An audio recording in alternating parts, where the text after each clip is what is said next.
Mirëmbrëma, mirë se erdhët në Euronews Albania, unë jam Mirela Bilori, unë jam me lajmet kryesore. Nga Asamblea Socialiste, Kryeministri Rama u shpreh në lidhje me përplasjet në mbledhjen e Partisë Socialiste, ai u ndal edhe tek rritja e çmimit të naftës. Ish-ministrja e jashtme Elisa Spiropali ka thyer heshtjen dhe ka reaguar për herë të parë pas përplasjeve në forumin e Partisë Socialiste. Spiropali u shpreh se ajo që po ndodh nuk është çështje personale, por shfaqet si model i arrogancës dhe abuzimit. Deputeti socialist Erion Braçe deklaroi se do t'i shkojë deri në fund çështjes së kandidimit për kryetar i Bashkisë Tiranës. Braçe tha se kandidimi i tij është një mundësi më shumë për të zhvilluar qytetin. Është zhvilluar ditën e sotme ceremonia e betimit të drejtorit të përgjithshëm të policisë së shtetit Skënder Hita. Kreu i ri policisë tha se sfida kryesore është pastrimi i radhëve të policisë nga elementët problematik. Sekretari Amerikan i Shtetit Marco Rubio paralajmëroi se Shtetet e Bashkuara nuk do ta lejojnë Iranin të marrë kontroll të përhershëm të ngushticës së Hormuzit. Kosova zbretësonte në fushën e stadiumit Fadil Vokri kundër Turqisë për të realizuar ëndrrën e kualifikimit në botrorin 2026. Ne do t'nisim përgjithsisht me lajmet, natyrisht që do ta lidhim me Kosovën, me Prishtinën, atje ku është zemra e të gjithë kombit, sepse është një ngjarje shumë e rëndësishme ajo e sotme. Është një ngjarje përtej futbollit me shpresën më të madhe që të jemi në Shtetet e Bashkuara të Amerikës me ekipin e kombëtares së Kosovës, jo vetëm me përfaqësuesin e Kosovës, por të bëjmë një fakt të kryer, pikërisht që Republika e Kosovës ka kombëtaren e saj që mund të luajë në Shtetet e Bashkuara. Jemi vetëm një hap larg kësaj ëndres që, siç e thash, është më shumë se sa futboll. Është një ëndër që e kemi të gjithë. Të gjithë jemi në një rajë zemre mbrëmjen e sotme, të gjithë jemi në Prishtinë, të gjithë jemi me ata 11 djem që do të luajnë përballë Turqisë. Po si është atmosfera në Prishtinë? Menjëherë lidhem me Kosovë Gjocin. Kosovë, të përshëndes.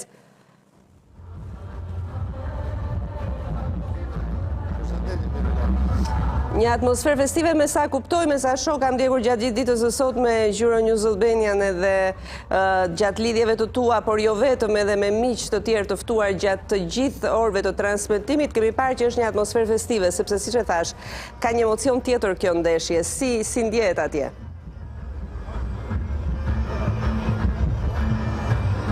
Po është vërtet, Mirela, byles në këto momente kur po afrohem edhe me shumë deri në kohën kur dhe pritet filloj ndeshja, atmosfera vetëm sa po ndezet, mbështetja për Kosovën po afrohet në mënyra të ndryshme dhe siç e thatë edhe ju, kjo ndeshje nuk është thjesht një ndeshje futbolli.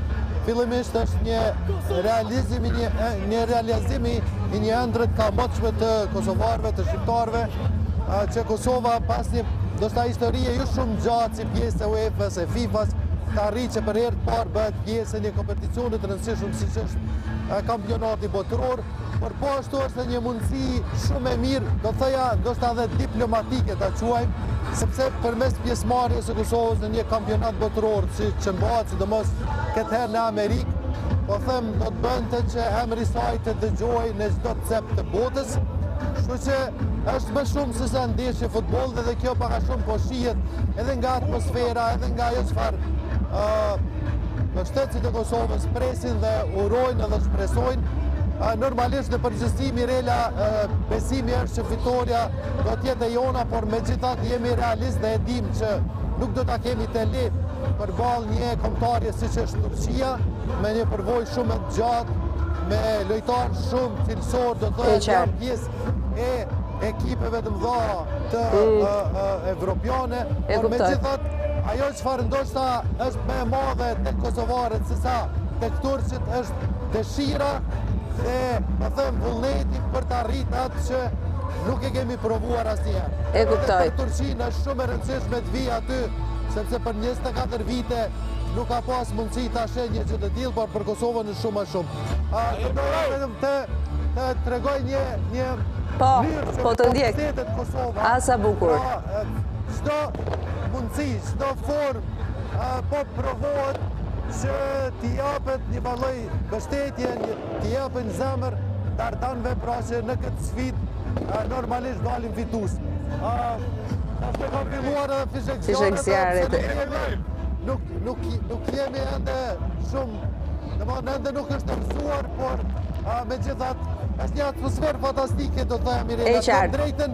Po. Vetëm në periudhën kur është shpall pavarësia e Kosovës, kam pa le të themi atmosferë të ngjashme, sikur po shohim edhe sot. Dhe ajo që dua të përmend Mirela, po ashtu është fakti që kemi normalisht edhe një numër jo të vogël të qytetarëve të Turqisë që kanë ardhur ta përcjellin ndeshjen, por që gjithë ditën asnjë moment nuk kemi pas ndonjë element apo moment I cili do t'ja prishte, po them, festën, asnjëherë s'pal, kanë festuar bashkë, kanë kënduar bashkë, kanë pirë kafe bashkë, kështu që me të vërtetë është një atmosferë fantastike dhe uroj që kjo atmosferë, ky fest të përmbyllet normalisht edhe me rezultat pozitiv. E qartë, Kosovë na lër disa pamje pa koment. Le të shikojmë në këto momente Prishtinën, vetëm pak momente përpara se të nisi ndeshja e cila është në orën 20:45. Jemi në qendër të Prishtinës, atje ku mirëseardhjen ta uron Rugova në fakt, me atë portret madhështor, në atë murale që është mirëseardhja e çdo qytetari që zbret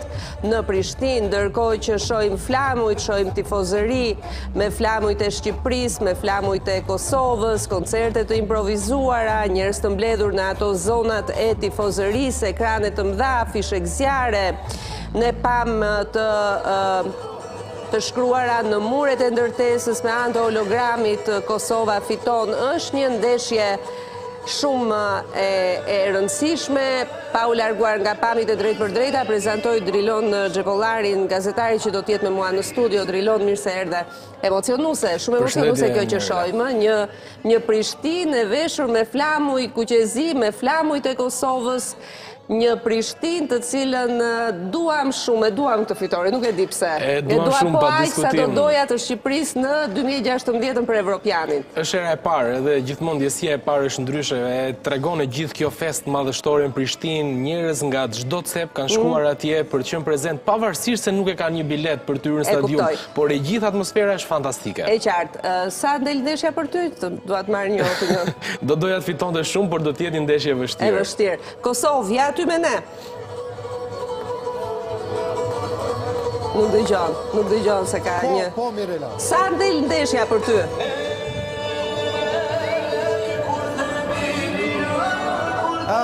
Po më vendosin e situata jo shumë të mira, e kam pas edhe me thimin të njëjtën gjë, që që normalisht dua të besoj, është dëshirë normalisht, që Kosova me gjithat fitoj me një gole përsi, por prapo them, futbolli është interesant, po atë sa edhe I lezet shumë, shtu që nuk I dihet, por unë dua të besoj që Kosova do të fitoj me një gole përsi.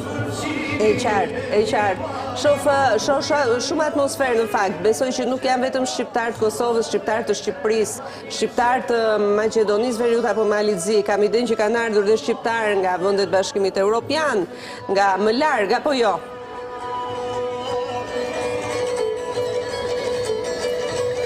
Është vërtet, Mirela, kam takuar gjatë ditën sot me shqiptarë nga gjitha trevat shqiptare, nga Shqipëria, nga Maqedonia, nga Malizi, nga diaspora, ka një numër shumë madh njerëzve që kanë ardhur, edhe ata që kanë arritur të sigurojnë bileta, por edhe ata që nuk kanë arritur të sigurojnë bileta. Dhe them drejtën, problemi kryesor është kjo me biletat, në kuptimin që kapaciteti I Fadil Vogrit është shumë I vogël dhe ndoshta qeveria e Kosovës, institucionet do duaj që duke u nis nga kjo ngjarje sotme që është e rëndësishme e madhështore, të mendojnë që në të ardhmen normalisht punohet, investohet në infrastrukturë, që ndoshta në ndeshje të tilla në të ardhmen mos kemi problemet e tilla ku njerëz për shkak të kapacitetit të vogël mos kenë mundësinë ta shijojnë, po them, një moment historik sikur që është kjo ndeshje. E qartë. Le të ndjekim edhe pak pamjet pa koment.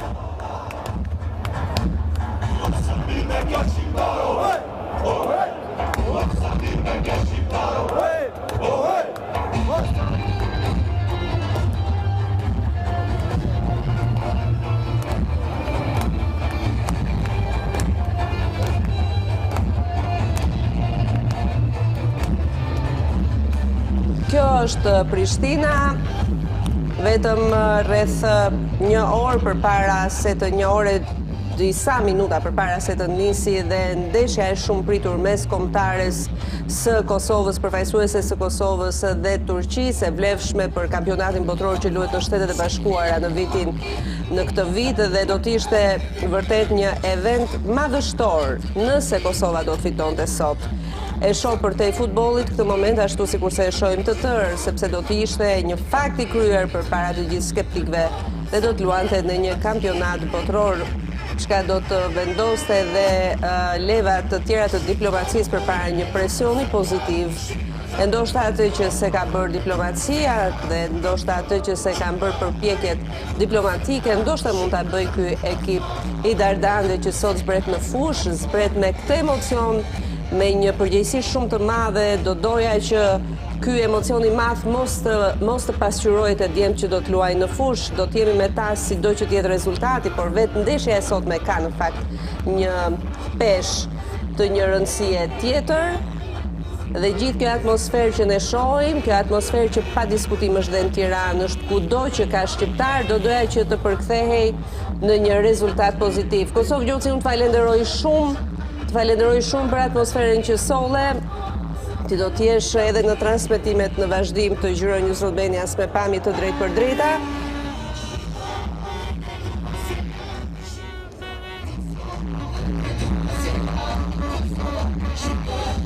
Jam pamjet që vinë nga Prishtina dhe ne ndërkohë shkëputemi nga Prishtina duke përshëndetur Kosovë Gjoci, natyrisht që është një zhurmë e madhe dhe natyrisht që duket se është shumë e vështirë në fakt atje që të raportosh. Ti e ke provuar vetë kur ishe në Poloni. Megjithatë, dua të mbetem te Kosova sepse është një atmosferë dhe një emocion i cili është përtej normale. Për vetë faktin që siç e thash është më shumë se një ndeshje futbolli. Shumë më shumë se një ndeshje futbolli. Është një ndeshje që siç e thash ka një rraje zemre për gjithë sot. Kudo ku ka shqiptar, ne jemi të gjithë më të bashkuar se asnjëherë, me mendje dhe zemër në Prishtinë. Edhe futbolli na bashkon gjithmonë. Gjithmonë futbolli na bashkon, gjithmonë futbolli është solidar dhe duket se kjo do të jetë detyra e këtij raporti që kemi me futbollin, ndoshta sepse është raporti më i drejtë dhe më i sinqert i një dashurie pa kushte. Ne me futbollin dhe futbolli me ne, dhe është ai feedbacku që apo ajo që na kthejnë ata 11 lojtarë që luajnë në fushë. Megjithatë, flasim pak për Kosovën, flasim pak për futboll. Një ekip i ri ka 10 vjet me sa di përfaqësuesja e Kosovës, që është njohur nga institucionet kryesore, FIFA, nga institucionet e tjera, patjetër që një ekip 10 vjeçar dhe sot synon të jetë në kampionatin botror. Një ëndër që duket kaq e brisht, por njëkohësisht dhe kaq pranë për të realizuar. Tani, çfarë ekipi është ky? Çfarë kualitetesh ka? Cili është çelësi i suksesit që ka mbritur deri këtu, dhe mbritja deri këtu është sukses? Dashuria, pasioni janë mbi gjithçka, por ajo që ka bërë trajneri Franco Foda është për të vlerësuar një trajner me eksperiencë, se ka treguar ke Austria, ka dërguar në Europian, ka kaluar fazën e grupeve, ka bërë futboll cilësor. Këtë gjë erdhi ta bëjë te Kosova. Në fillim pati kritika, Kosova ka shumë myje, disa janë kapriçoz, por arriti ti menaxhoj, ti ul në stol, ti ul me këmbë në tokë, duke vendosur disiplinën e një Gjermani. Dhe kjo solli këtë sukses të jashtëzakonshëm, e pa imagjinueshme, Kosova të arrinte në këto nivele, 10 vite. Ne kemi bërë shumë histori, shumë punë, shumë breza janë ndruar, shumë trajnerë kanë ardhur dhe nuk kemi arritur ta bëjmë diçka të tillë. Por është brezi i shkëlqyer i këtyre lojtarëve që po vjen. Luajnë në ligat më të rëndësishme të Europës, kanë një frymë europiane, janë mësuar me një disiplinë tjetër. Dhe trajneri ka arritur të ndërthurë të gjitha këto element duke krijuar ekipin dhe gjithmonë fiton ekipi. Pavarësisht yjeve, diferencën e bën grupi, shpirti, zemra që japin fushë dhe këto e kanë dhënë, ka luajtur për trajnerin. Zhegrova është një yll i madh, luan tek Juventusi. Jo gjithmonë, ka pasur probleme, por është e vështirë ta ulësh të person në stol. Ai ka qëndruar në stol. Dhe kjo tregon shumë për një trajner që tregon veten, tregon që ka karakter. Se më duket se hyre në analizën e krahasimit. Do vinte te Silvinjo, mos kimë rak se e di që nxiton tani që të flasësh për Silvinjon ato pengjet që ke ti për Polonin, por të tërë që kemi pengje, por mbetemi te Kosova, se është momenti i Kosovës sot. Edhe le të flasim mirë, le të jemi pozitiv. I gjithë shqiptarëve. Tani i të gjithë shqiptarëve, por natyrisht i kësaj kombëtare, dhe unë jam shumë kurioze të di tani. Të janë futbollistë, ku luajnë futbollistët e kombëtares? Dardanët ku janë të shpërndar, janë në ekipe të mira, janë në klube të forta, apo janë në ekipe normale, por që po japin më të mirën e tyre në kombëtaren e vendit tyre? Luajnë në liga të rëndësishme të Europës. Mund të më përmendesh disa prej tyre? Kapiteni më i rëndësishmi për shkak të dëmtimit të Amir Ramanit është lider, për shkak dëmtimi mungon. Megjithatë ka arritur ta zvendësojnë në mënyrë më të mirë të mundshme Vedat Muriqi, të impresionoj pak. Muriqi ka luajtur në kampionatin shqiptar, ka qenë tek Besa e Kavajës. Më pas shkoi në Turqi, shpërtheu tek Fenerbahçe, pas disa aventurave në ekipe tjera dhe është pjesë e La Ligës në Spanjë. Pra nga Besa e Kavajës? Shkoi në Turqi, ka pasur rrugtimin dhe është në kulmin e karrierës. 18 gola në La Liga, forma e jetës. Është lojtar shumë i rëndësishëm, por gjithashtu nuk është vetëm Muriqi, Fisnik Aslani, një njerëz shumë premtues. E kërkojnë klubet më të mëdha të Europës, ndërtohet edhe Barcelona është lakuar. Luan në Bundesligën gjermane tek Hoffenheim. Ka arritur të realizojë 8 gola, 5 asiste, forme shkëlqyer. Por gjithashtu ka dhe yje të tjerë. Muslia është portieri i cili luan në Serie A të Sassuolo. Muriqi është Vojvoda, një eksperiencë e madhe, Serie A, Como aktualisht. Pra luajnë në liga të rëndësishme të Europës, luajnë në Zvicër dhe ka arritur të marrë më të mirën e mundshme. Duke ndërthurur këtë filozofinë e tij, duke u përshtatur tek lojtarët, duke u marrë më të mirën, duke vendosur në pozicionet e dura dhe dashuria, pasioni dhe e gjithë atmosfera që është krijuar në Kosovë ka arritur që të ketë rezultat. Ishte e pabesueshme një fitore me Slovakinë dhe me atë rezultat. Po është një trajner që guxon, një trajner që i pëlqen loja sulmuese dhe arrin të marrë më të mirën lojtarëve të cilët i luajnë në sulm. Dhe kjo ka bërë diferencën. Shiko, mua më sjell emocionet e kombëtarit shqiptar në vitin 2016, mbas ndeshjes në Beograd në vitin 2014, ku ne e dim se çfarë ndodhi, sfida për kombëtaren ton që të kalonte në Europian ishte përtej futbollit. Të them të drejtën, unë nuk e kam ndjerë këtë emocion as me botrorin, edhe nuk doa të më kryqëzojnë tani, as me këtë Europian 2024-s. Kisha shumë emocion, por jo atë. Më ngjason kjo ndeshje sotme me Shqipërinë e 2016-s. Ekipi jon kishte ca djem të cilët luanin jashtë, të ikur nga lufta në Kosovë dhe u mblodhen me kombëtaren ton, kishin më shumë sensin patriotik se sa të futbollit. Ishin profesionistë, por që luanin me shumë shpirt dhe zemër. Këtu më duket se është kombëtarja e Dardanëve sot dhe do doja shumë që këta të merrnin sot një rezultat shumë të mirë. Dhe ylli i 2016-s, i asaj ndeshje historike në 2014 në Beograd, ku 11 lojtarët tanë në një moment u shndruan në 11 luan që duhet mbanin gjithë furinë e shovinistëve serb të zbrazur në një stadium ku u harrua dhe futbolli. Ylli i tyre ishte Lorik Cana, i cili ka folur sot në fakt për ndeshjen e pritshme me Turqinë. Do të ndjekim një moment nga kapiteni historik i kombëtares tonë dhe kthehemi përsëri në bisedë. Turqia mbetet favoritja e madhe, ajo është e sigurt. Si provoj, si teknikisht, si nivel, besoj që Turqia mbetet një favorit e madhe. Por forca e kësaj ekipës Kosovës duke filluar pas ndeshjes Zvicrës, ku ne isha vetë atje në Basel, nëse mbajnë mend, pas asaj ndeshjes ka ndruar diçka te ekipa e Kosovës, por ka ndruar më shumë jo vetëm në mënyrë taktike, jo vetëm një dorë dhe një merit jashtëzakonshme të trajnerit, por ka ndodhur diçka brenda ekipit, kur e ka gjetë një vetbesim, një shpirt luftarak, dhe prej atyshit ka pas një farloj ndryshimi të ekipi Kosovës, dhe është me plot merita, sepse ka bërë një fazë kualifikuese të jashtëzakonshme, duke fituar dhe në Sloveni, duke fituar dhe në Suedi, dhe duke eliminuar një skuadër si Slovakia, që mbetet një skuadër shumë e mirë. Tani, mbetet shkalla e fundit, dhe Esmeralda shkalla e fundit është gjithmonë ajo dhe më e bukura, po zakonisht edhe më e vështira. Shkalla e fundit dhe më e bukura, por zakonisht dhe më e vështira, thotë kapiteni veteran i kombëtares ton. Gjithë ky presion në fakt, ka një emocion shumë të madh. Gjithë ky presion ndoshta i ndikon tek lojtarët apo janë profesionistë? Sigurisht që janë profesionistë, por dashur pa dashur, i gjithë ky interes i jashtëzakonshëm, gjithë kjo pritshmëri, je shumë afër dhe të ndikon, të influencon, por të bën edhe më të fortë, që ti t'japësh më të mirën për ekipin, për kombin, për fanellën, për gjithçka. Aty janë të gjithë shqiptarët bashkë. Vërtet jemi dy shtete, por jemi një kombë. Absolutisht. Dhe do më pëlqente ta quaj përfaqësuesja e Kosovës, por është momenti i jashtëzakonshëm dhe është momenti për ta hedhur atë hapin cilësor, për ta bërë ëndrrën realitet. Sigurisht, përballë Turqia është një kombëtare shumë e fortë, ka talente, ka një moment shumë të mirë. Futbollistët luajnë në liga të rëndësishme, por pjesat dërmuese luajnë në kampionatin turk të futbollit. Kampionati turk është ngritur shumë në vitet e fundit, e kemi parë edhe me klubet, me Galatasaray në Champions League, duke eliminuar Juventusin, ndeshje e jashtëzakonshme me Galatasarayin, dhe kjo tregon se sa lart është futbolli turk. Por gjithashtu ka një mungesë prej gati 2 dekadash që mungon në botëror dhe e duan shumë, e presin 24 vite shumë. dhe kjo mund të jetë na penalizon sepse mund të bëjë që ata të jenë shumë të impenjuar për ndeshjen e sotme. Patjetër. Dhe është ndeshje e vështirë. Sigurisht, Pra shumë e në qoftë se vështirë. ne prisnim Armenin, që doli 3-0 në Armeni për 2016, por Armenia ishte një ekip modest. Më modest edhe ne... Megjithatë kishte një yll të madh si Mkhitaryan. Mirë, kishte yllin e madh, por edhe kishim shumë yje, mbi gjitha kishim një federat e cila u investua emocionalisht dhe u investua në lobime të fuqishme në atë kohë, pra dua të them që me Armenin ishim 50-50, ne dham gjithçka dhe fituam. Turqia nuk është Armenia asaj kohe, përballë është një ekip më i fortë apo jo? Shumë i fortë.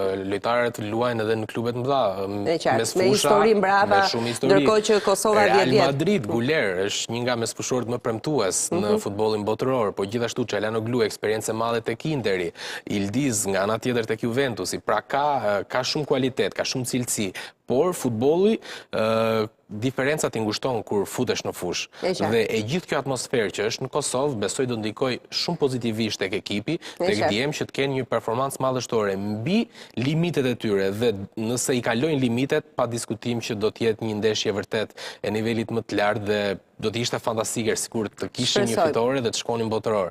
Do të ndikonte jashtëzakonisht shumë, jo vetëm në aspektin futbollistik, por duke u ndalur edhe tek ajo që tha Muriqi në konferencën për mediat, pas pavarësisë së Kosovës, kjo ndoshta mund të jetë dita më e rëndësishme në historitë Kosovës.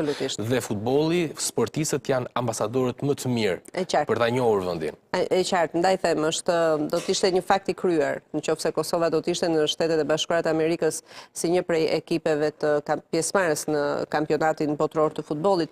Kosova ishte një fakt i kryer edhe përballë atyre që nuk e njohin si shtet. Kosova është një realitet tashmë i vulosur nga FIFA, por kjo do të ishte një le të themi një kleçk institucionale, një hap institucional që mund të afronte dhe më shumë diplomacinë, sidomos nga ata që e mbështesin shumë Kosovën. E mbyllim për Kosovën këtu me urimet më të mira dhe me mendjen dhe me zemrën, mezi presim orën 20:45 për të filluar për të ndjekur ndeshjen me emocion të madh. Dhe flasim pak për kombëtaren tonë, e cila sot ka një ndeshje miqësore me Ukrainën. Ku zhvillohet ndeshja?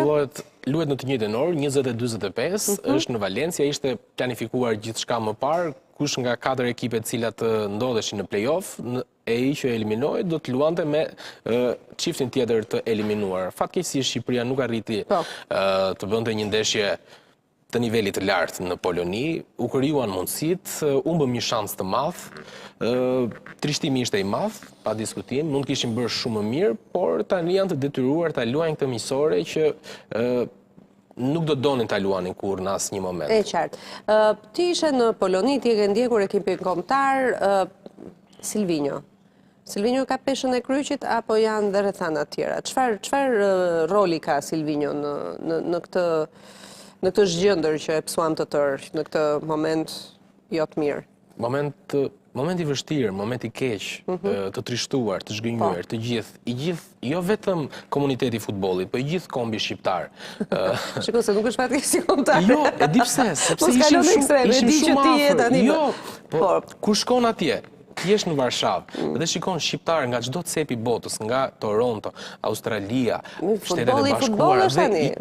Futbolli është topi është rumbullakët dhe gol sekond fundit, ka numër penalti, ka numër kampionate botërore. Platini, Baggio, të gjithë. Të mbajnë futbollit botëror. Por si shkoi ndeshja, ne kishim, domethënë, një dhuratë të paparë nga Polonia. Na e dhuroi golin e parë, shkuam në avantazh në dhomat e zhveshjes. Ku është Silvinjo që shkon mirë, se unë lexoj shumë shpesh. Nuk jam specialist e futbolli, nuk e kuptoj dot.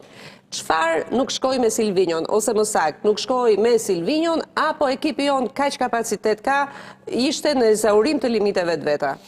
Unë nuk besoj që ekipi unë ka kaq kapacitet, ka shumë të tepër kualitet, shumë të tepër vlera. Lojtarët më të rëndësishëm të kombëtarës tonë nuk u përdorën në këtë ndeshje kruciale. 8 minuta janë shumë pak për një lojtar si Ernest Muçi, i cili po shkëlqen në sallonet e mëdha të futbollit turk. Mehmeti në Championshipin anglez, një nga lojtarët më të rëndësishëm, protagonist me gola dhe asist, nuk u preferua nga trajneri Silvinho. Por gjithashtu edhe gabimet të tjera në formacion. Kur u mben ndeshja sigurisht që është me lehtë bësh kritika, por edhe nëse do kishin fituar, sërish formacioni që zgjodhi trajneri Silvinho kishte shumë dilema, shumë pikpyetje.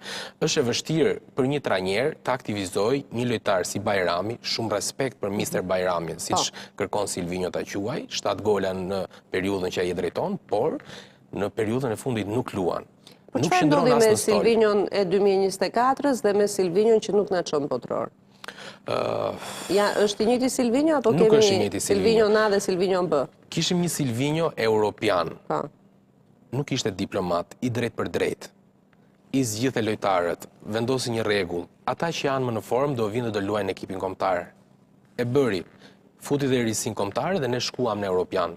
Patëm një fushat të jashtëzakonshme kualifikuese, e përgëzuam të gjithë. Ishte një shans i madh për Shqipërinë, por edhe për Silvinhon, sepse ishte një trajner i panjohur. Më pas, u shqiptarizua. Në që kuptim u shqiptarizua? Mori nga veset tona që nuk duhet të afektoj. Të arrogancën?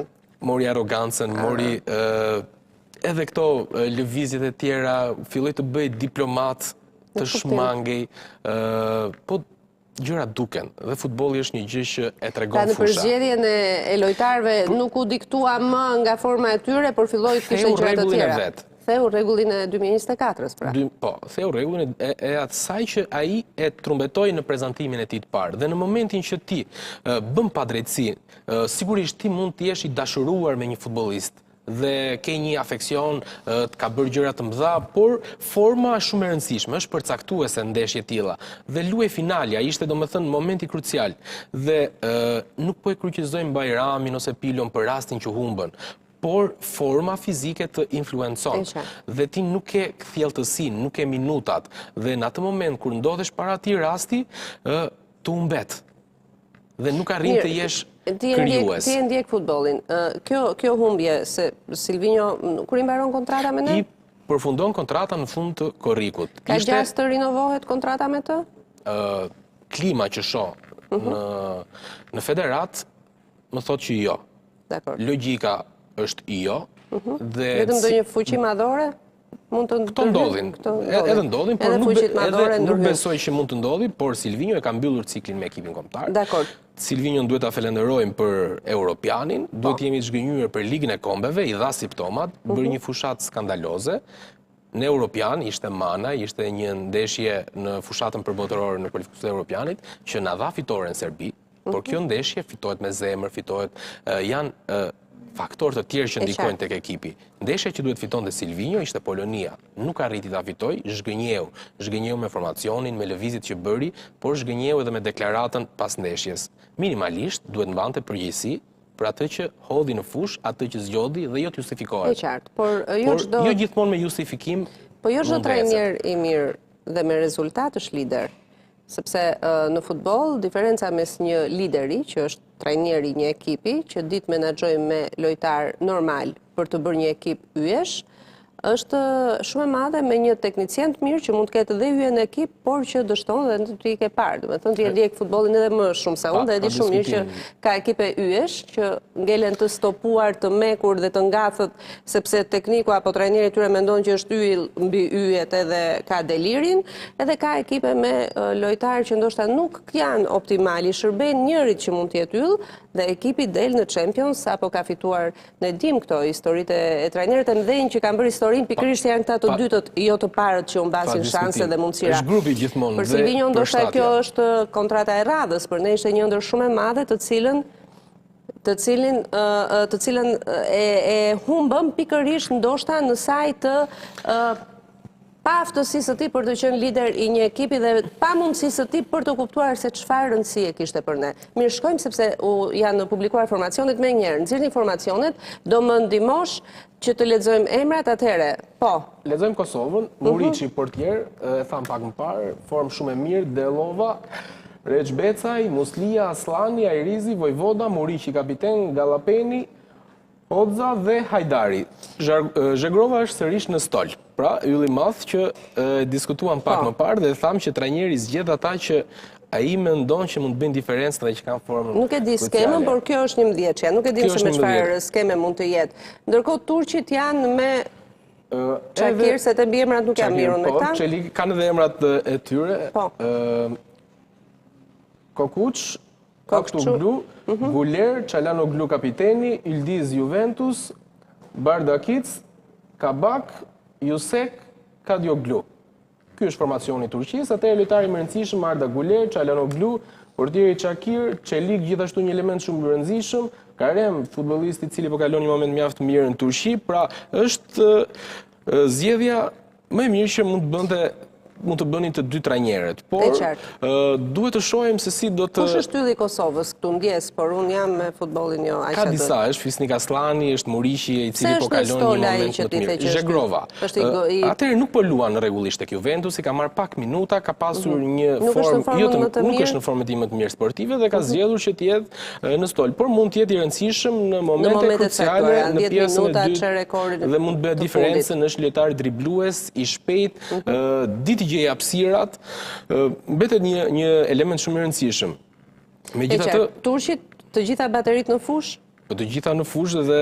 Janë më të mirët, ka lënë njëri në stol, apo këto janë më të mirët e Turqisë? Pra është kombëtarja e parë, kombëtarja e parë, sigurisht ka dhe emra tjerë, por që luajnë në Fenerbahçe, Mullur, por që është formacioni më i mirë, duke parë Ildiz Juventus, Guler, gjithashtu element shumë i rëndësishëm, formë jashtëzakonshme në Madrid me Realin, portier gjithashtu, pra është një ekip që funksionon si firzamonik. E kuptoj. Është harmonik në fushë dhe unë shpresoj shumë që dardanët jo vetëm që t'i blokojnë në këtë harmoninë e tyre, por të arrin edhe t'i çmontojnë edhe të hyjnë në mbrojtjen e tyre dhe të shënojnë dhe të ketë një diferencë, një fitore bindse. Kam përshtypjen do të ketë gola, duke parë edhe mënyrën se si luan Kosova, është një ekip që i pëlqen të luajë në sulm. Dhe dua të konsumoj diçka përpara se të largohem, megjithëse lajmi më i rëndësishëm është Kosova, ndaj gjitha lajmet e sotme do të jenë gjatë edicionit, por natyrisht vëmendjen e kemi këtu.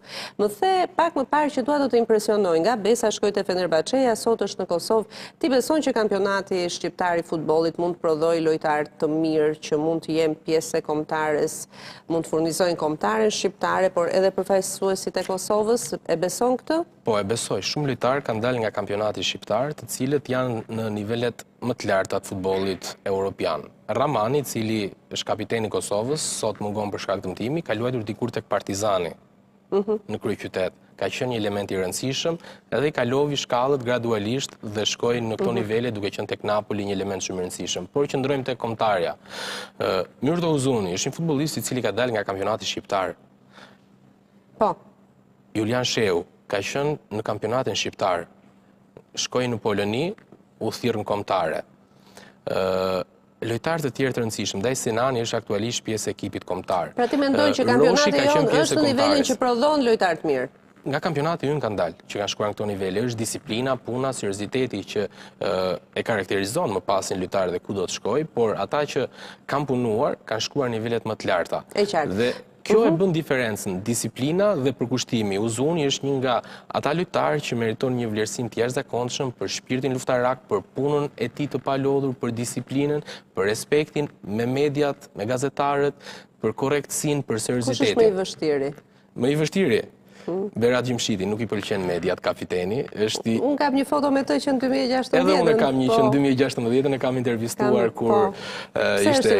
Nuk i pëlqen kjo pjesa, do të qëndroj më misterios, ndoshta nuk e ka dëshirë. Jo i vështirë në komunikim me mediat, më problematiku edhe që kush është? Më problematiku, jo i vështirë, më problematik, apo...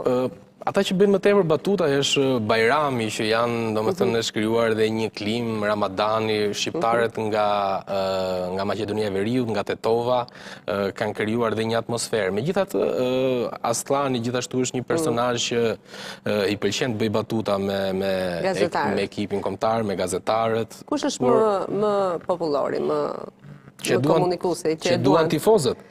Tifozët duan Brojen. Brojen. Ai është Broja Muçi dhe kjo më bën përshtypje edhe në intervistat që bëm në Varshavë me tifozë ndryshëm gjatë transmetimit maraton në Euronews dhe kush do bëj golin? Muçi, Broja, duan Brojen. Dhe kjo tregon domethënë që po kanë të drejtë tifozët, janë dhe këta më të hapurit, më solarët apo janë nga që bëjnë gola dhe se sulmusit duen, zakonisht sulmusit janë ata që duen. Lori Cana ka qenë mbrojtës. Pa kishte kapiten, kishte tjetër që... Ishte lider. Ishte lidera. Dhe lider është e vështirë që... I dilte për zot ekipit në çdo situatë. Ose nuk mund të bësh dot, e kanë karakter, kanë personalitet, kanë shpirt dhe transmeton tek ekipi, transmeton tek shokët e skuadrës. Për shembull ka qenë një batutë shumë e bukur ndërmjet Kaçes, futbollist i cili me origjinë nga Korça, i lindur rritur në Greqi, dhe Lenjanit, shqiptari nga Kosova dhe ishin në aeroport dhe po flisnin anglisht. Shkon Lori Cana dhe i shikon të dy. Çfarë po bën? Po nuk po merremi vesh ta.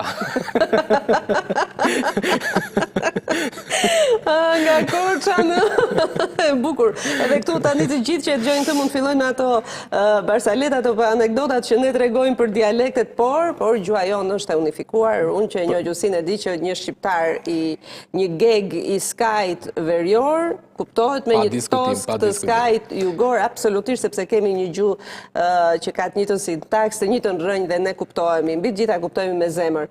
Ka ardhur koha të kemi një trajner shqiptar për kombëtaren apo ende herët për trajnerët?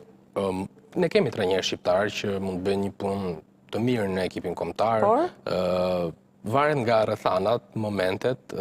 Besnikasi është lakuar edhe në të kaluar, ish futbollist i kombëtares, një trajner me eksperiencë, ka drejtuar në Europë. Në Shqipëri është diskutuar Ilir Daja, një trajner që ka bërë jashtëzakonisht mirë në Europë. Ndoshta trajneri më i mirë shqiptar në këtë moment, për atë se çfarë ka arritur me Skënderbeun duke shkuar në grupet e Europa League, ka bërë diçka të jashtëzakonshme me Ballkanin, një ekip i ri në Kosovë, duke shkuar 2 herë në grupet e Conference League. Ka bërë ndeshje të mëdha dhe është një trajner që është janë gati pra emra për të qenë në pankinën e kombëtares apo na duhet ende një trajner i huaj një mentalitet tjetër? Si mendon? Me këtë ekip që kemi dhe me kaq sa kemi arritur. Duhet një trajner që të jetë i rrep. Në fakt Daja është i rrep, duhet disiplinë. Ndoshta një gjerman nuk e kemi provuar, mund të ishte interesant. Kemi pasur Brigelin, i cili ishte një tjetër emocion i madh kur mundëm Greqinë, mbasi erdhi si kampion e Evropës që e mundëm këtu, por ato janë kora të tjera edhe jashtëzakonshme ka qenë edhe ajo futbolli ndeshje. Ka ecur përmes emocionit. Në fakt ndeshjet e forta janë ato që na kanë shkaktuar më shumë emocione. Nuk mbaj mend se sa gola kemi shënuar, sa pikë kemi marrë nëpër grupe.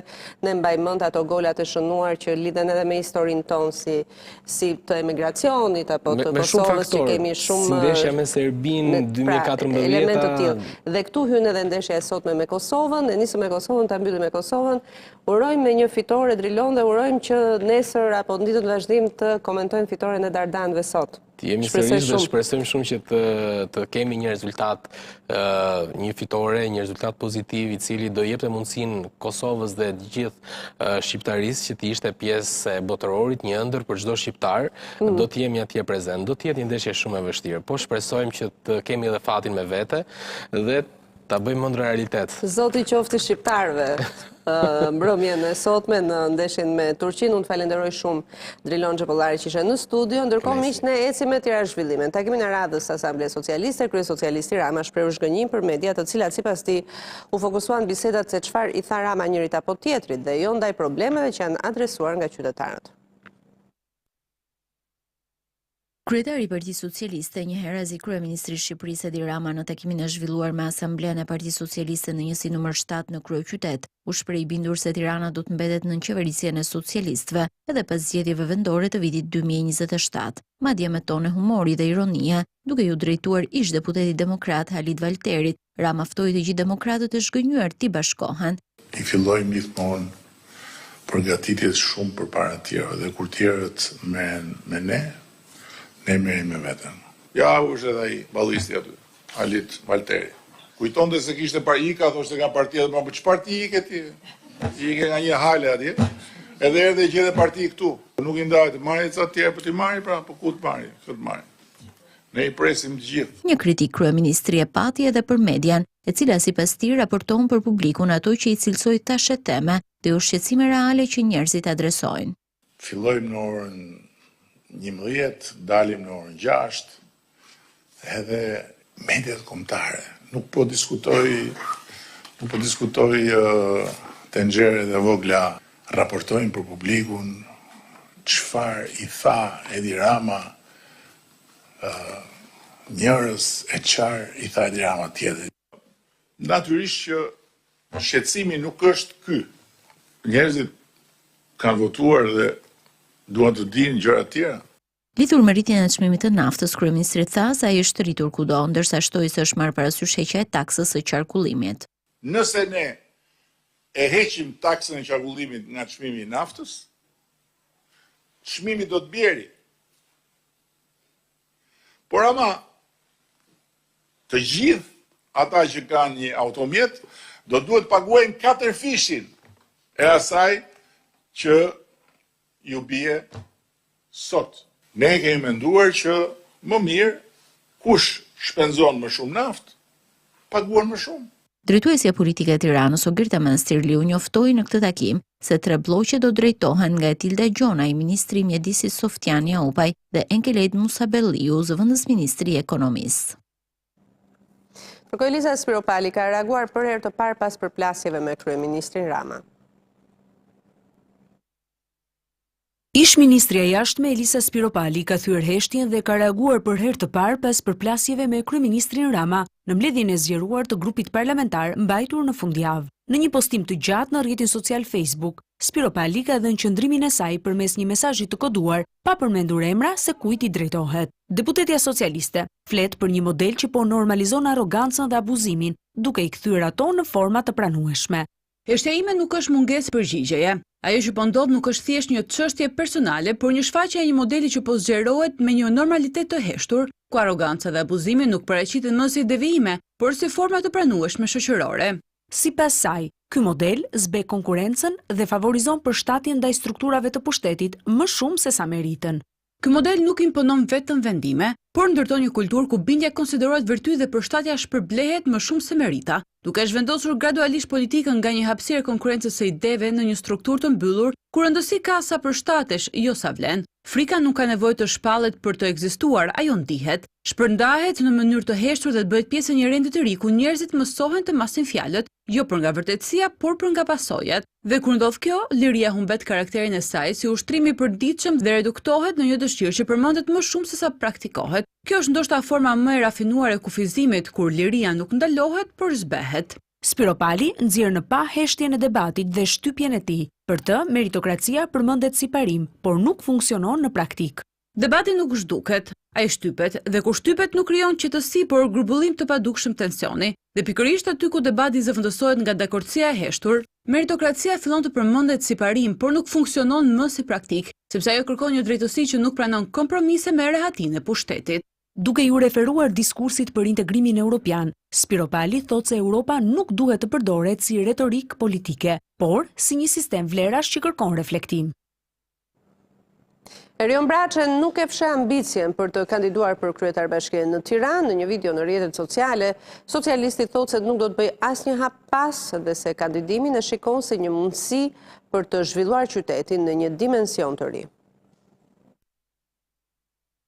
Ambicien e artikuluar pak ditë më parë me socialistët e njësisë numër 5 për të kandiduar për Bashkinë e Tiranës, Erion Braçe e ka shprehur edhe publikisht. Në një video të shpërndar në rrjetet sociale, deputeti veteran i socialistëve thotë se është serioz në deklaratën e bërë dhe se nuk do të bëjë asnjë hap pas. Unë nuk tallem kurrë me njerëzit, se kam bërë kurrë dhe nuk ka gjasë që të ndodhë me mua që të tallem me njerëzit. Asnjëherë. E dyta, po e kam seriozisht dhe do shkoj deri në fund, me ju bashkërisht. Këtë vetofrim Braçe nuk e shikon si ambicie personale, por si një mundësi sipas tij për të zhvilluar qytetin në një dimension të ri. Nuk është ambicia ime personale, nuk është interesi im personal, por mendoj që kemi një mundësi shumë të madhe për ta zhvilluar këtë këtë qytet në një dimension të ri, përfshirës, dhe ku gjithë se cili gjen jo veten e tij, jo thjesht jetën e tij, por të mirën e tij. Në një kohë kur na ndaj një vit nga zgjedhjet lokale, Erion Braça është i pari socialist që vetë ofrohet për të kandiduar për bashkinë më të madhe të vendit. Me këtë lëvizje të Erion Braçës do të mbetet për tu parë nëse kryeministri Rama do t'i qëndrojë apo jo deklaratës së mëhershme se kur do të mbahen zgjedhjet në Tiranë, kandidati atyre do të ishte Ogerta Manastirliu. Skënder Hita ka marrë zyrtarisht drejtimin e policisë së shtetit gjatë ceremonisë së betimit, ai u zotua për një drejtim me përgjegjësi të lartë dhe përkushtim maksimal. Betohem për të mbajtur me nder flamurin e policisë së shtetit. Betohem. Krye polici Skënder Hita gjatë ceremonisë së betimit është zotuar me vendosmëri se detyrën që ka marrë do ta udhëheq me përgjegjësi dhe përkushtim maksimal. Prioritetet tona janë të qarta. Lufta pa kompromis kundër krimit të organizuar dhe korrupsionit duke filluar dhe nga radhët tona. Rritje akoma më shumë e parametrave të sigurisë në shkolla dhe në çdo komunitet. Forcimi i rendit dhe i sigurisë në të gjithë territorin e vendit. Në ceremoninë e prezantimit, zëvendës kryeministri Albana Koqiu theksoi se uniforma e policisë së shtetit do të mbahet vetëm nga ata që e meritojnë. Ky është një standard që e kemi ndërtuar dhe që duhet jo vetëm ta ruajmë, por edhe ta çojmë më tej. Dhe kjo është detyra e parë e drejtorit të ri, është pikërisht forcimi i këtij standardi në çdo hallk të tij, i kësaj organizate që në fakt është një nga organizatat më të rëndësishme të shtetit shqiptar. Objektivat tonë janë të qartë. Së pari, përmes detyrave që policia e shtetit ka sa i përket një procesi shumë të rëndësishëm, që është integrimi i vendit tonë në Bashkimin Evropian. Ministri i Punëve të Brendshme Besfort Lamallari, në nisje të detyrës së drejtorit të përgjithshëm të policisë së shtetit, i dha porosit e para. Ju merrni këtë detyrë në një moment kur kërkohet leadership i fortë, vizion i qartë dhe vendosmëri. Besimi që ju është dhënë sot është njëkohësisht dhe një pritshmëri e lartë për të çuar përpara një polici moderne, profesionale dhe në përputhje me standardet më të larta evropiane. Roli juaj është i qartë. Të forconi më tej profesionalizmin, të thelloni luftën kundër palishmërisë dhe të garantoni që policia e shtetit të mbetet një institucion në shërbim të qytetarëve dhe jo mbi ta. Pas një rrugëtimi 25 vjeçar me uniformën blu, Skënder Hitës ju besua policia e shtetit për një mandat 5 vjeçar.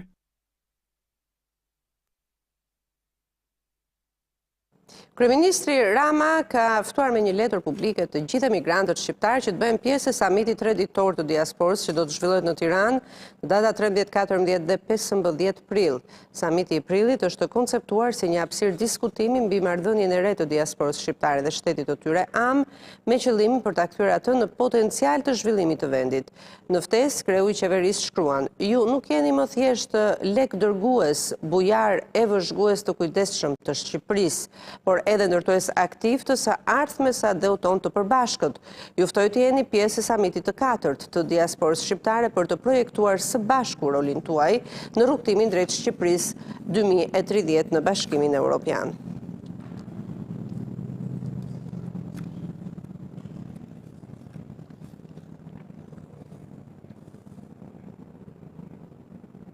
Kryeministri Edi Rama pritet të mbledhë të premten kryetarët e bashkive në kuadër të turit kombëtar të Partisë Socialiste Punët për Shqipërinë. Takimi është planifikuar të nisë në orën 11 në Tiranë. Ky tur është pjesë e strategjisë së komunikimit të socialistëve, do të zgjasë 9 javë dhe për secilën javë do të fokusohet në një temë të veçantë diskutimi.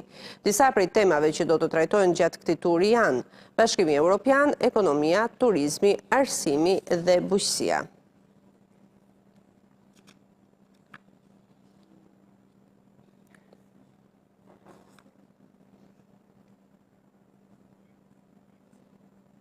Kryetari i Partisë Demokratike Sali Berisha propozon ndarje territoriale me komuna. Në një tryezë me ekspert, ai sulmoi reformën e vitit 2014, e cila solli shpopullimin e shpejtë të vendit.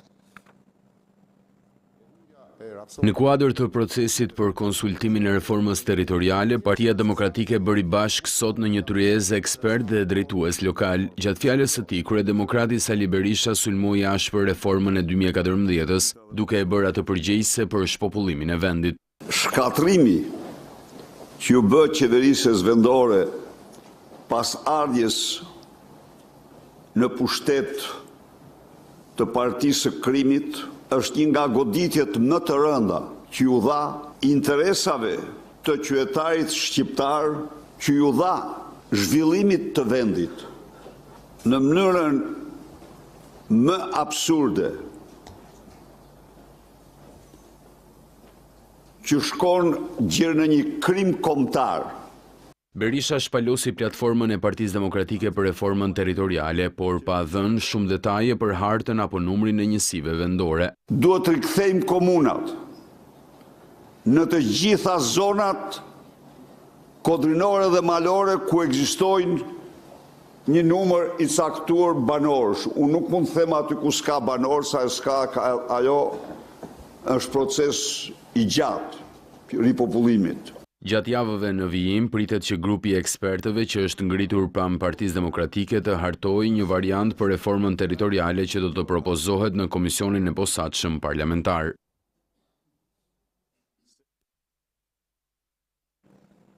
Gjykata e lartë la në fuqi dënimin e përjetshëm të Redian Rajës, i gjetur fajtor për vrasjen e Andi Malokut, vrasjen e mbetur në tentativë të prokurorit Arjan Ndoja, vrasjen e mbetur në tentativë të Aleksandër Lahos, alias Pëllum Muaremit. Kolegji Penal i Gjykatës së lartë la në fuqi dhe dënimin me 35 vite burgim për Ariol Halilaj nën akuzë për të njëjtën ngjarje. Gjykata e lartë u shpreh se e konsideron rekursin e dytë të akuzuarve si të pabazuar dhe ndaj lë në fuqi vendimin e gjykatës së posaçme të apelit.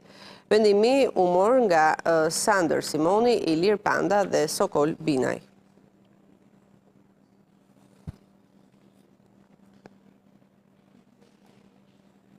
Qeveria nuk do të japë naftë falas për fermerët. Në skemën e re kombëtare, heqja e naftës për traktorët është zëvendësuar me një tjetër mas mbështetëse, pasi për herë të parë buqit shqiptar do të marrin lek për sipërfaqe toke të mbjellë. Konkretisht, fermerët do të marrin 100 euro për çdo hektar të mbjellë dhe me këtë mas ata do të stimulojnë të punojnë tokën. Ndërkohë, sipas vendimit, janë 52 milion euro të skemës kombëtare të vitit 2026 që do të ndahen në disa kategori ku vëmendje të veçantë kësaj here ka marrë bletaria dhe kontrolli biologjik.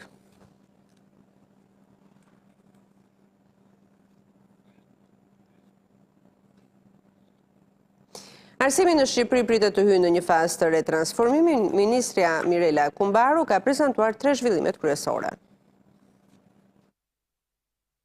Liceu francez i Korçës do të jetë shkollë e mesme me karakter shkencor dhe teknologjik, me qëllimin që të përfitohen 2 matura në dalje, matura shqiptare dhe që quhet bac français ose matura franceze. Mësimi do të zhvillohet në frëngjisht dhe në anglisht dhe do të jetë një shkollë publike, është shumë e rëndësishme ta theksojmë, shkollë publike që do të investohet nga qeveria shqiptare. Po shkojmë dhe transformimit të qendrës shërbimeve arsimore drejt një agjencie e cila do të rrisi hapësirat e veta fizike. Të gjithë të rinj që synojnë të ndjekin studimet në Greqi tashmë kanë më shumë mundësi konkrete për të informuar dhe për të bërë pjesë e universiteteve greke përmes një programi të dedikuar Study in Greece. Të gjithë ata që duan të ndjekin studimet në Greqi, kjo është një mundësi më afër se kurrë. Study in Greece është programi që përfshin një seri aktivitetesh informuese, të cilat synojnë të njohin studentët me mundësitë që ofrojnë universitetet greke. Ofrohet një gamë e gjerë programesh ndërkombëtare studimi, veçanërisht në nivel bachelor, që mbulojnë fusha nga teknologjiat e shkencat humane, ekonomia dhe zhvillimi i qëndrueshëm. Për më tepër ekziston një ofertë e gjerë programesh master ndërkombëtare për studentët shqiptar të interesuar të vijojnë studimet në Greqi. Aktualisht më shumë se 3.000 studentë ndërkombëtar studiojnë në universitetet publike greke, teksa synimi është që deri në vitin 2030 të jenë mbi 10.000 studentë ndërkombëtar të regjistruar në programet bachelor dhe master në 24 universitetet publike. Qëllimi ynë është të tërheqim student ndërkombëtar veçanërisht nga Shqipëria dhe vendet fqinje pasi kemi lidhje të forta me rajonin. Për studentët e interesuar ekziston një portal i dedikuar online për informacion dhe aplikime, sidomos për programet bachelor ndërkombëtare. Të gjitha të dhënat mund të gjenden në platformën zyrtare studyingreece.edu.gr, ku kryhen edhe aplikimet. Kriteri kryesor për të bërë pjesë e këtyre programeve është njohja e gjuhës angleze, të paktën në nivelin B2, si dhe përfundimi i arsimit të mesëm. Në rast konkurimi, notat më të larta arrisin dhe shanset për të pranuar në program. Së pari, universitetet në Greqi janë cilësore, programet akademike janë të mira, profesorët janë të nivelit të lartë dhe kurikulat janë të strukturuara mirë. Mendoj se ja vlen të merren seriozisht në konsiderat. Ato janë pjesë e sistemit arsimor të Bashkimit Evropian, çka është edhe një tjetër element i rëndësishëm. Përmes këtyre aktiviteteve, Studying Greece synon të zhvillojë më tej bashkëpunimin akademik mes Greqisë dhe Shqipërisë, si dhe të njohë studentët me gamën e programeve të studimit që ofrohen nga universitetet greke. Një ditë para mbylljes së afatit për deklarimin e të ardhurave, administrata tatimore njofton se deri më tani janë plotësuar 145.000 deklarata. 31 marsi është dita e fundit e deklarimit të ardhurave për individët dhe bizneset. Administrata tatimore thot se disa orë para mbylljes së afatit ka administruar 277.000 deklarata të shpërndara sipas kategorive kryesore të tatim paguesve. Konkretisht, 103.000 deklarata i përkasin të ardhurave nga biznesi, 28.800 janë dorëzuar nga subjektet për tatimin mbi të ardhurat e korporatave, ndërsa pjesa më e madhe është kryer nga individët me 145.200 deklarata për të ardhurat personale. Për këto të fundit, interesi ka qenë shumë i lartë gjatë javës së fundit, i nxitur edhe nga presioni për t'u shmangur penaliteteve. Pikërisht për këtë arsye, administrata tatimore rekomandon plotësimin e deklaratave për të shmangur vonesat apo vështirësitë teknike që mund të lindin nga mbingarkesa e platformës. Për këtë vit, risia kryesore ishte kompensimi i prindërve me fëmijë në moshën 18 vjeç, të cilët do të marrin për çdo fëmijë një shumë që varion nga 6.000 deri në 11.000 lek, e lidhur me të ardhurat vjetore të vitit 2025. Nga ana tjetër, administrata tatimore thekson se mos respektimi i afatit shoqërohet me penalitete, duke përfshirë gjoba për deklarim të vonuar apo mos deklarim, si dhe detyrime shtesë financiare për pagesat e kryera jashtë afatit. Ka publicitet, kthehemi pas pak.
Eci me lajmet është shënuar 27 vjetori i masakrimit të 106 qytetarëve të pastasel të Raovecit në Kosovë. Në homazhet për viktimat e gjenocidit serb ishte edhe kryeministri Albin Kurti. Por kujtesa nuk mjafton të mbahet vetëm në rrëfime. Ajo duhet të bëhet edhe drejtësi. Në vjetorin e kaluar është dorëzuar kallëzim penal për këtë masakër, një hap i domosdoshëm drejt drejtësisë. Është detyrë e institucioneve drejtësisë që këto të shndërrohen në akt akuza ndaj ekzekutorëve dhe urdhërdhënësve.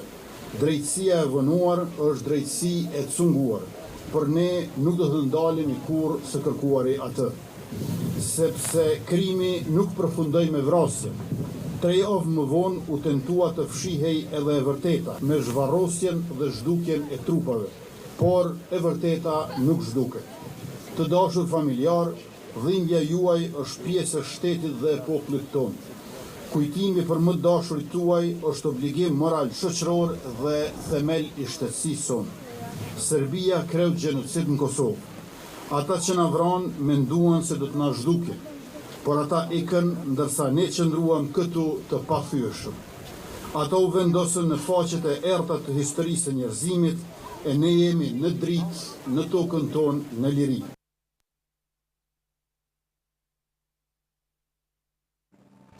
Shumë qytetarë që jetojnë në qarkun e Shkodrës kanë zgjedhur që karburantin ta marrin në malë të zi për shkak të çmimit të lirë me të cilin tregtohet atje. Çmimi i naftës prej 218 lekësh për litër i vendosur nga bordi i transparencës pak ditë më parë ka bërë që shumë shqiptarë, kryesisht banorë të qarkut Shkodër dhe përreth, të ikin të furnizohen me karburant në malë të zi, pasi çmimi atje është më i lirë. Po sa kushton një litër naftë vetëm 10 kilometra nga Shkodra në shtetin fqinj të malit të zi? Me vendim të bordit të transparencës, një litër naftë në Shqipëri kushton 218 lekë, ndërsa vetëm 10 kilometër nga qyteti Shkodrës, në shtetin e malit të zi, një litër naftë normale kushton vetëm €1.52, ndërsa nafta e kualitetit më të mirë kushton €1.77, me një diferencë të konsiderueshme nga ajo e Shqipërisë. Dogana e Murriqanit ka pasur fluks të shtuar të automjeteve në dalje të vendit, qytetar nga Shkodra, por jo vetëm, të cilët shkojnë të marrin naftën pothuajse 75 lekë më lirë në malin e zi. Po kjo situatë e krijuar me fluks të lartë të automjeteve nga vendi ynë ka bërë që pala malazeze të marrë masa parandalimi. Në 2 pikat më të afërta me doganën shqiptare kanë vendosur masa kufizuese duke mos lejuar furnizimin me më shumë se €50 për automjet dhe nuk lejohet po ashtu furnizimi me naftë më të lirë se €1.77. Kjo si mas mbrojtëse për shtetasit malazez në kufi me Shqipërinë, po ashtu është ndaluar edhe mbushja e bidonëve me naftë, për të cilët kryhen edhe kontrollet e imtësishme në dogan nga pala shqiptare. Euronews Albania tentoi të komunikonte me shqiptarë të cilët po mbushnin naftë në malë të zi, por refuzuan të flisnin për shkak të problemeve që hasin më pas nga policia, e cila i pengon të kalojnë kufirin për të furnizuar me karburant në tokën malazeze. Shteti i malit të zi ka vendosur masa kufizuese për mbrojtjen e shtetasve të tij, ndërsa në Shqipëri ngritja e bordit të transparencës thjesht e ngriti çmimin e naftës dhe të benzinës. Një bisede përgjuar mes ministrave të jashtëm të Rusisë dhe Hungarisë tregon se si Budapesti zyrtar ka ndihmuar Moskën për heqjen e disa oligarkëve rus nga lista e personave të sanksionuar nga Bashkimi Evropian.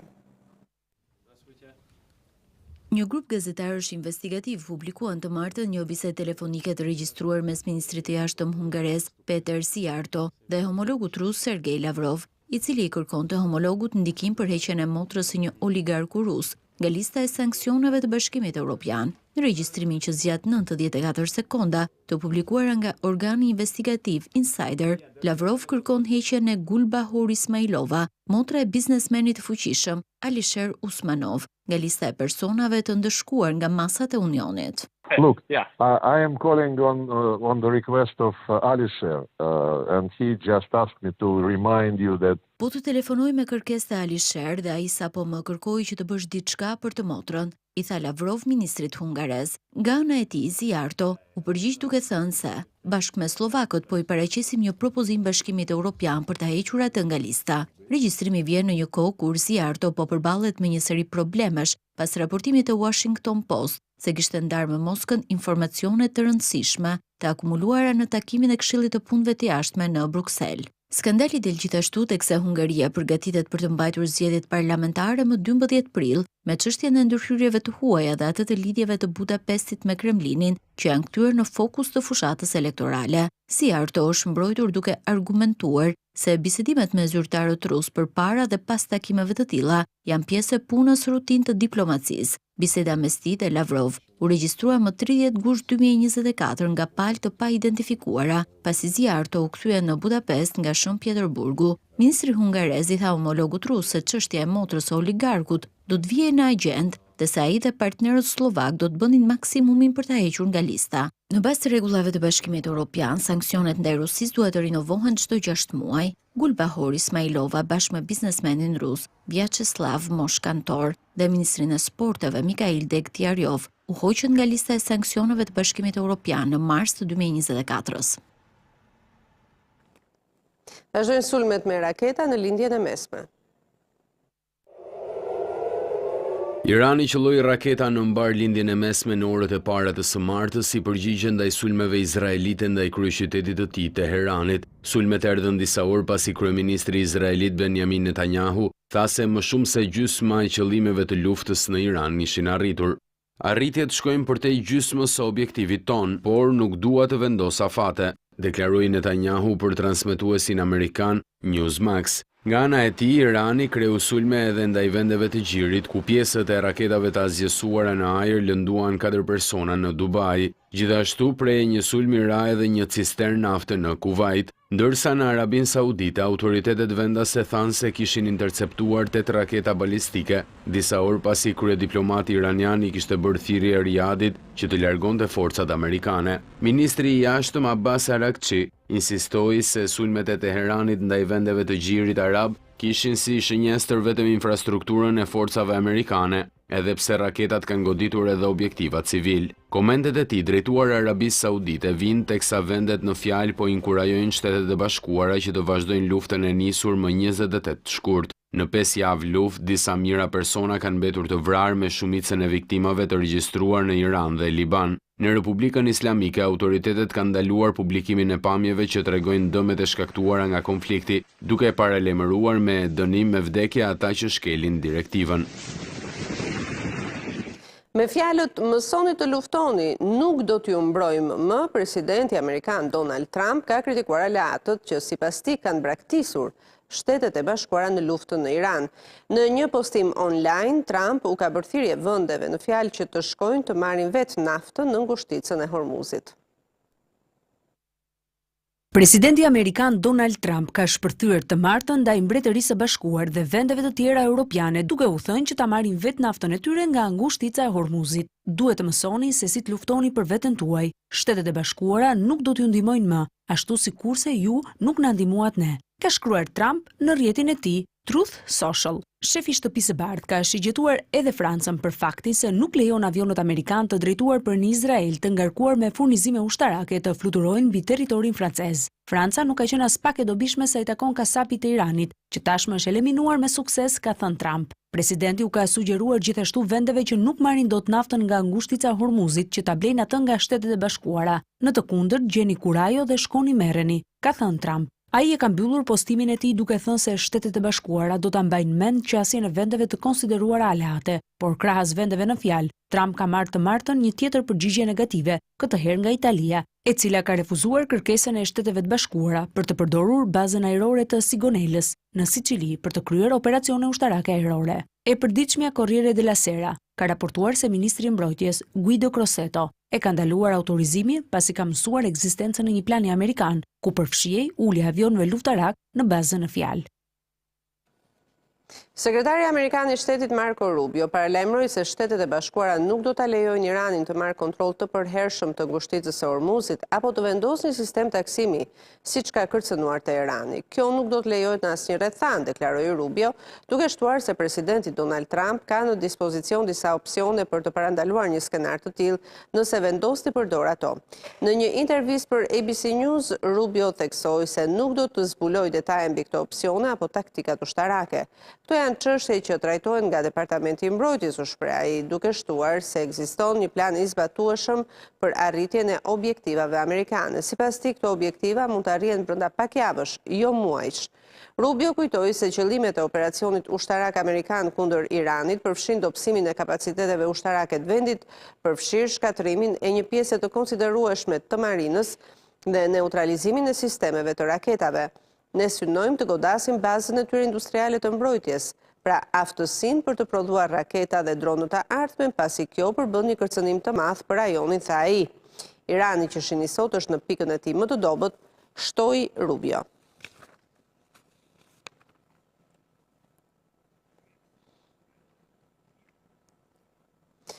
Dukuria meteorologjike e njohur si El Niño këtë vit mund të jetë edhe më e fortë dhe mund të çojë në temperaturat në stratosferë.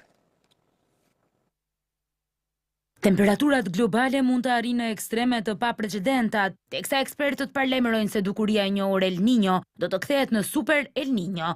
Më herët gjatë muajit, administrata amerikane në oqeanin dhe atmosferën bëri të ditur se ka 62% shanse që El Niño të marrë formë këtë verë, ndërsa parashikimet e zakonshme nuk kanë një saktësi të theksuar në këtë periudhë të vitit. Avancimi i El Niños mund të ndodhë më vonë, pasi mbështetet nga intensiteti i madh i nxehtësisë i akumuluar në nën sipërfaqen oqeanike dhe nga dobësimi i forcës së erave që hyn në drejtim të kundërt. Nëse El Niño formohet, fuqia e tij nuk do të dihet me siguri. Shanset do të jenë 1 në 3 që ai të jetë i fortë gjatë tetorit dhe dhjetorit të 2026-s. Kështu ka deklaruar institucioni amerikan. La Niña, që në spanjisht do të thotë vajzë, është një fenomen më i zakonshëm që verifikohet kur erat në paqësor janë të prirura të fryn nga lindja në perëndim, duke shtuar sipërfaqen e ngrohtë të ujrave drejt perëndimit të oqeanit. Kjo shkakton që uji i ftohtë të ngrihet nga thellësitë, duke i bërë temperaturat e sipërfaqeve detare më të ftohta, sidomos në territoret amerikane.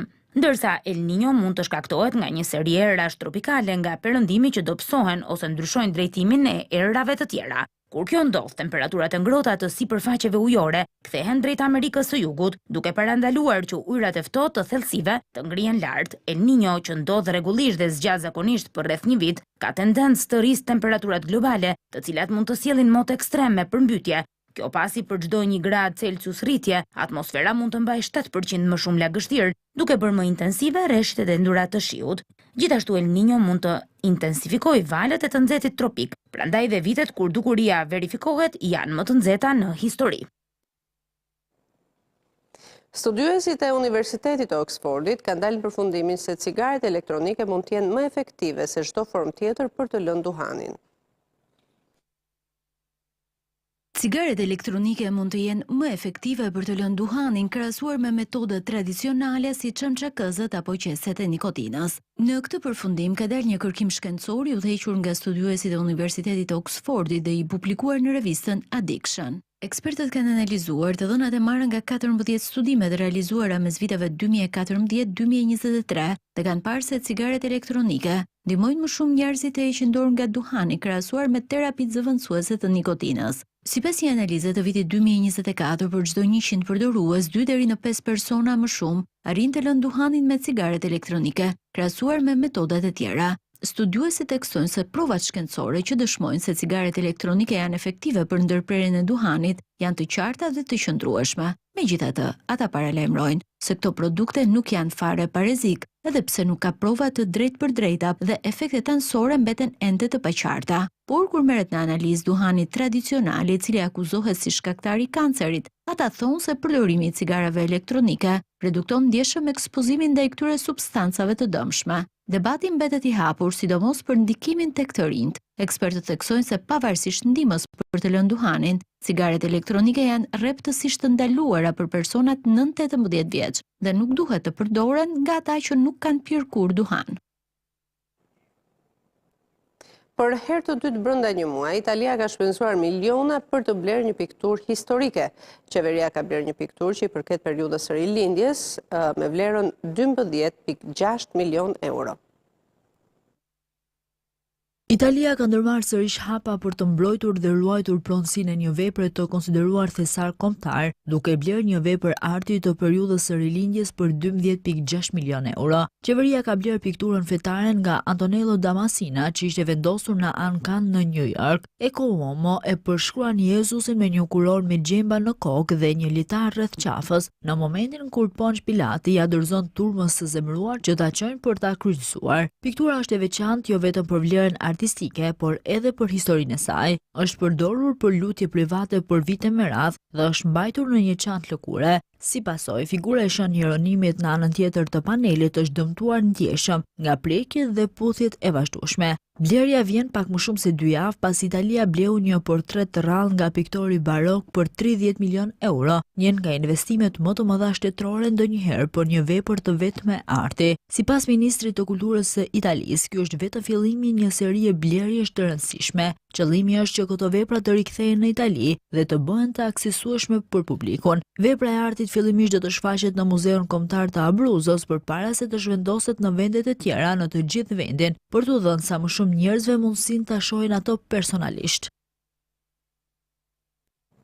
Celine Dion ka njoftuar në ditëlindjen e saj të 58 se do të rikthehet sërish në skenë.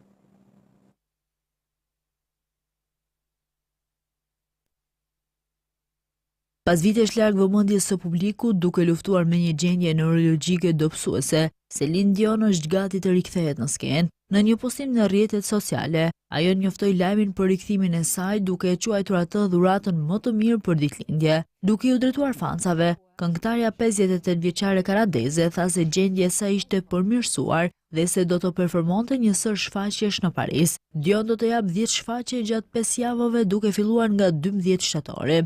Je vais en enregistrer un.